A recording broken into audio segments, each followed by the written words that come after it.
வணக்கம் ஃப்ரெண்ட்ஸ். இன்றைக்கி பார்த்தீங்கன்னா கார்த்திகை ஸ்பெஷல் சாப்பாடு என்னென்னன்ட்டு பார்ப்போம். சுட சுட சாதம் இருக்குது. அதுக்கடுத்து முள்ளங்கி சாம்பார், நல்ல அருமையான முள்ளங்கி சாம்பார் தெரியும்னு நினைக்கிறேன் உங்களுக்கு. இதில் முள்ளங்கி சாம்பார் இருக்குது. அடுத்து இனிப்பு பூசணிக்காய், இது இனிப்பு பூசணிக்காய், இது கார்த்திகைக்காய் வச்சது. அதுக்கடுத்து பார்த்திங்கன்னா அப்பளம்.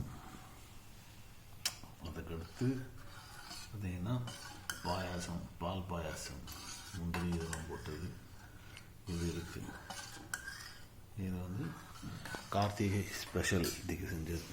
அதில் எனக்கு இந்த முள்ளங்கி சாம்பாரும் பார்த்திங்கன்னா இந்த பூசணிக்காய், இனிப்பு பூசணிக்காய் இரண்டுமே ரொம்ப ஒரு பிடித்தமான ஐட்டம் தான்.